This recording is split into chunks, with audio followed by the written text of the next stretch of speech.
Guys, this has got to be one of the most beautiful places that I have been to. There's a lot to see, there's a lot to learn. I'm going to be here for a short period of time. I hope I can absorb as much as possible right here. Habibi, welcome to Qatar. The country's oil, natural gas and petrochemical reserves are so large that a small population under 3 million cannot exhaust it.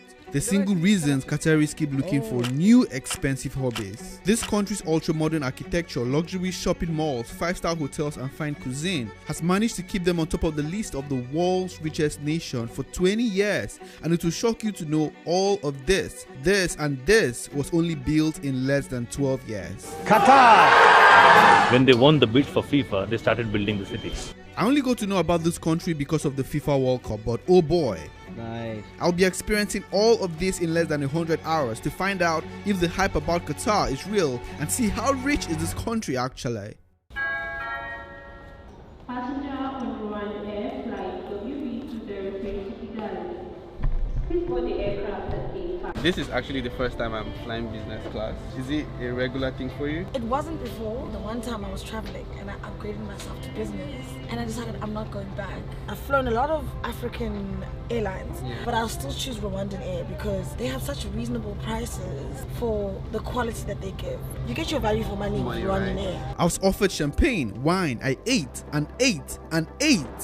So you mean to tell me this is what business class travelers enjoy? I even slept all through the flight. This trip was exhibited for 4 hours but seemed like a 50-minute flight. Shout out to Rwanda Air. Listen guys, you know a country is rich when you're welcomed by an airport that looks like a resort. This is incredible, and I heard it's an award-winning airport. Do you have an airport like this in your country? 100%. You have to come to Uganda. We actually provided them with some of the rare species of plants that are actually in this airport. Okay. Some of the trees can only be found in Uganda. Lucy, what a great liar you are. Meet Saleh. This guy knows everything about this country at the back of his palm, and luckily he's going to be my tour guide. I will be with you all the time. If you need any questions, just interrupt me and ask me. I will be ready for it. The question I have is, how am I going to get some of Qatar's wealth? Alright, so meet the squad. With me is Eli, Lucy, Mimi and Makeda. Together we're going to be exploring this oil and gas rich city. First impression of the city is completely surreal. Looks like a rendering from a video game or something like that. This my hotel room is nothing close to what I'm about to show you. Qatar is known to have a unique skyline, but one that stands out the most is this U-shaped look-alike structure. It took them 10 years to plan and build these 2 towers that symbolize something meaningful to the Qataris. First of all, what inspired the architecture of the hotel? The towers is inspired by the Qatari emblem, and it represents the 2 swords. So, and the way the 2 swords interlink in the Qatari emblem. For us, the swords represent our culture and heritage. Everything inside this building means something like this. Here at Raffles Lobby, we have the world's first indoor kaleidoscope. The way that it's been created is a mirror effect throughout the whole lobby with a digital screen. It's crazy how this guy's think. Just look at it from the top. Like, it's spinning, so you feel like you're outside. This 37-floor towers houses the most luxurious and extremely expensive hotel in the Arabian Gulf. Allow me to inform you that this building hosted the FIFA officials and many football superstars. We hosted the whole FIFA team as well as all the legends. Alright, so we're about to go check out some of the suites here. Would you say this is one of the most expensive hotels in the world? Definitely. It is one of the most exclusive hotels, yes. What is this? Is this a cinema or a lift? Yeah, please. What is this? I am going into a cinema. These guys are lying to me. Yo, guys, what is this? It even has a chair. Oh my god. Watch what's gonna happen now. The floor is just 1 suite. The experience starts from here. Come, guys. Woo. Look at these guys. Damn. Is this a hotel or a mall? You wouldn't even believe there's a door here to what I call a secret toilet. Look at this marble. Automatically. This is the Parisian suite. It features 2-bedroom suite with a living and dining room, its own round-the-clock private butler, art pieces that cost a fortune, a central bar, kitchenette. I don't know what the space is for, but you have it. It comes with an office. The bathroom is the main show of this suite. It has a sauna. Just look at this view, guys. It goes for almost 200,000 riyals a night. Just look, this is the view. The price tag comes with a whole lot of privileges like access to this cinema where you can watch unreleased blockbuster movies. Look, the guys from Better Squad, they were here. It means those guys got money. Almost 56 private cinematographers. Please. Guys, this is not a theater, it's a cinema. 50 chairs. How much did you say it was again to book this place? $5,000 if you don't stay in the hotel. But think about it. The person you're going to be watching the movie with, if that person can't afford, if it's $4,000 room a night, a potential business partner. Think about it. Just think. Look at this. Stop playing. I know some of my subscribers are billionaires and can afford it. Well, I can't, so I'm going to go back to my $100 a day hotel room. I don't even know what the views look like, but I'm going to check that out in the morning. This is a public announcement, ladies and gentlemen. Please subscribe and watch this video to the end, because later on in this video, we're going to be seeing this futuristic building that cost them $434 million. I'll be flying to space with this instrument. I'll see a hospital built for falcons and some of the most expensive supercars in Doha, starting with this one that was used in Fast and Furious 10. My transportation is right here. How much does this cost? Free. So you mean to tell me I can travel for free here in Qatar? Oh well, I thought camels were the only means of transportation here in Qatar, like I see in the movies. From the windows, I saw a lot of supercars. Yep. And some futuristic automobile. Yeah. Everything is for sale, and you can buy an electric Ferrari for kids for just $150,000 US. Why did you have to put the just? That's a lot of money. Yeah, and then you have some more easy-going product like this one. It's a electric bike, but pretty cool. And then here we have the masterpiece. Yo, what is this, Look at guys? that, bro. So this is called the Devel 16. You know, if you drive a Toyota, you have a 4-cylinder. This is a 16-cylinder. Yo! So it's a 1,000 horsepower. If you put some wings, you can fly. Oh my god. So this is made in Dubai. And it's only one product available in the market. So you buy it, you are the only guy who got the product. How much? $2 million. This is $2 million. Is it negotiable? I want to give you an offer. If you take two, I can make a small percentage. 10%. I wanted a car in red and they didn't have it, so I'm not going to buy it. The Arsenal is about the future of mobility. In the future, we're going to use electric planes. So that's an electric plane. And you see the propellers are inside the wings. How many years is it going to take for this thing to work? Another 10 years, 5 to 10. I'll be here in exactly 10 years' time to buy it. Thank you very much. So the W Motors is the car featured in Fast and Furious 10. Oh, wow. So this car was the car of Fast and Furious, and it's also $2 million. It's more easy. So affordable. So affordable. What's making you so excited? Look guys, if you want to win an African girl's heart, show her or buy her luxury. See how she's smiling. It's not expensive. This is 10,000. Okay, so it's $10,000. Yeah, it's not crazy. And this is 15, 20, and 20. But that's fully electric motorcycle. This one, with that bike, you can go on the snow. It's what we call a snow bike. All right. So it's an electric snow bike. This is really like kind of the masterpiece of the show. It's called InSky, and the InSky, it's purely a flying motorcycle. So you have three rotors, 1, 2, and 3, and you just sit there, and you just push the button, and you just accelerate. If I turn this, this propeller is gonna slow. Propeller is gonna accelerate, and that's gonna turn. And that's the way you turn with this. So there is no limitation of height. The only limitation is the fear. Really? Ready? And there we go. Okay, moving. Can you go on the side so I can take him? Oh, and he has? Fly? Alright, I think I'm clear for takeoff now, guys. You wanna? Okay. Wow, that's cool. I could not take off because I forgot my driver's license. But anyway, let me know where you guys are watching from in the description and I'll fly to you as soon as I could take off. Coming to Qatar, I was expecting to see this, a Bugatti police car. But here comes the plot twist. Many years ago, the military in Qatar used camels to patrol the city. That tradition is still being practiced till today. These are the guards using the camels to patrol and protect the government house. So this is the police, huh? Those are the police. Then this is traditional clothes of them. And usually they are having in their belts, they are having guns or some, weapons. But for real? Now they don't have it. So I like how they've been able to keep that tradition and modernize everything. They want to keep the traditional alive. So the police are riding the camels and they will be guarding the place, the White House, the Diwan Amiri, 2 hours in the morning and 2 hours in the afternoon. Up, up, up! The Arabic horses actually, they are the most important animal in the Bedouin life. How you can figure out this is Arabic horses or not?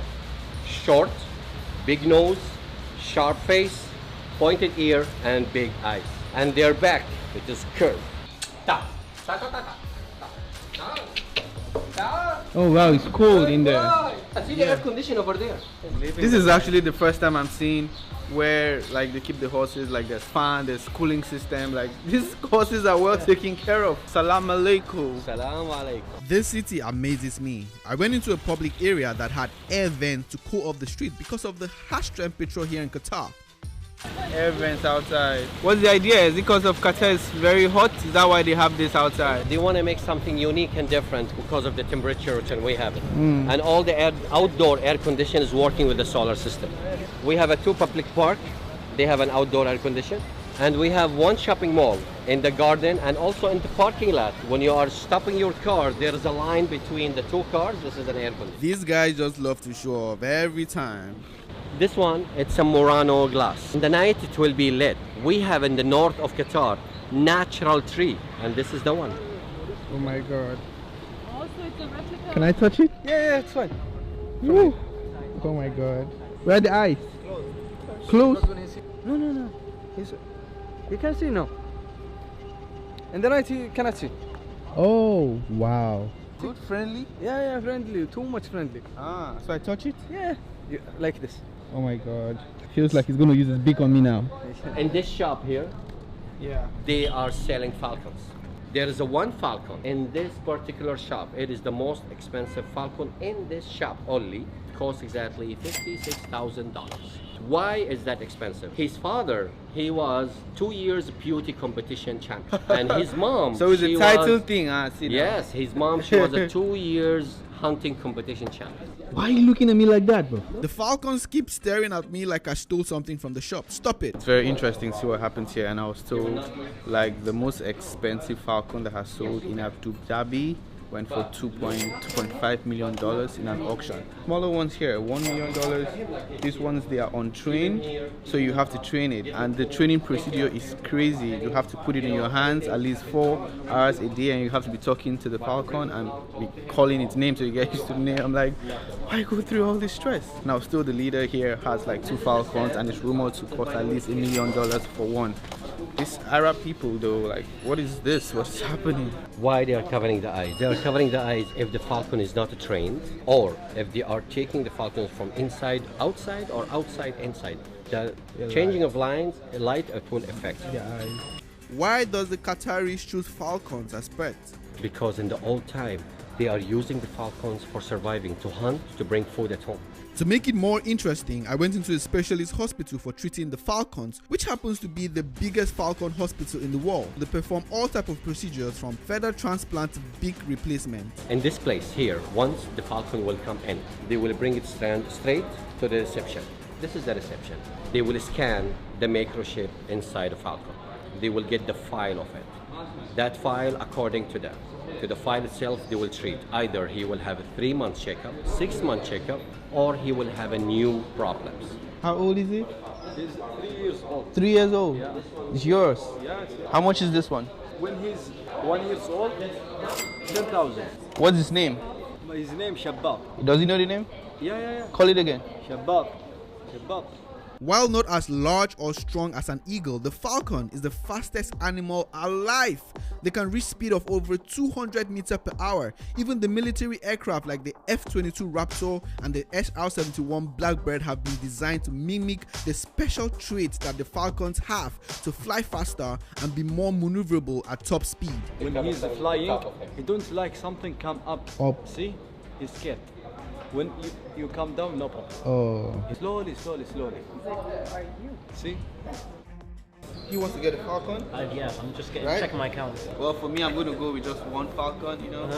And but now in my country, we don't have a hospital for falcons, so how will I treat it when it gets sick? It's a bad investment. So I have to fly it all the way to Qatar on a Rwanda Air, exactly. business class.